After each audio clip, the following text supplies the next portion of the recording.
For today's video, samahan niyo kami sa ganap ngayong araw.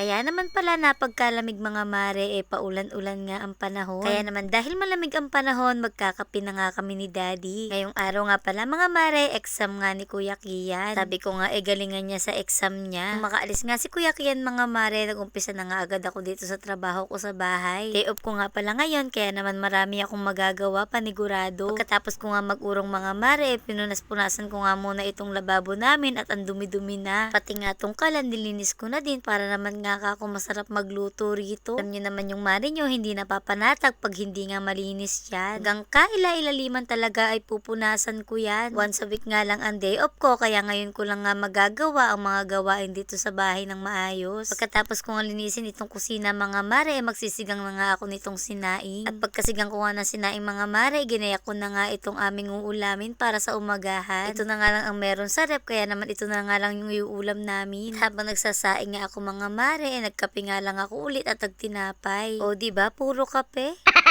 Nabitin nga ako sa kape kanina, kaya naman napakape na lang ulit ako tapat tinapay. Luto na nga yung sinaing mga mare, kaya naman isunod ko na nga itong ulam. Habang pinakukuluan ko nga yung langgunisa mga mare, eto nga nakikipaglambingan muna ako kay Lily. Nagising na nga rin itong si Ate Kiana mga mare, kaya naman ipinoni ko. Tinuturuan ko nga siya na palagi niya susuklayin yung buhok niya. Paano ba naman kasi mga mare, pagkagising sa umaga, gulo-gulo yung buhok, wala na nga siyang pakialam. Kaya naman palagi ko siyang pinagsasabihan na pag magulo ang buhok niya, lagi niya nga ayusin kasi nga nagdadalaga na siya. At tingnan nyo naman, pati si Lily pinagtitripan. Luto na nga itong longganisa mga mare, kaya naman hinango ko na. At nang maluto na nga rin itong bulog na mga mare, hinango ko na nga rin na makakain na kami. At dahil nakaluto na nga ang mare nyo, syempre kakain na nga itong matakaw kong anak. Pag itong bata nga na tong kasabay mong kakain, siguradong at gaganahan ka. Kinakain ko na nga rin itong si Kalbo, at habang kumakain nga si Kalbo, nakikisubo nga rin ako dito. Kaya naman tara mga mawe, kain tayo. At pagkatapos nga kumain ng dalawa na to, hindi ko ba alam yung pinaggagawa. Ngayong araw nga alis sila Diche, pupuntang Pangasinan. Pinagayak nga nila si Kalbo at isasama nga daw nila. At sa sobrang excited nga ng batang to, eto nga nauna pa sa kotse. Aalis na nga sila mga mare at binilinan ko nga rin na ingat sila. Sa totoo lang, mahirap talagang bumiyahe ngayon.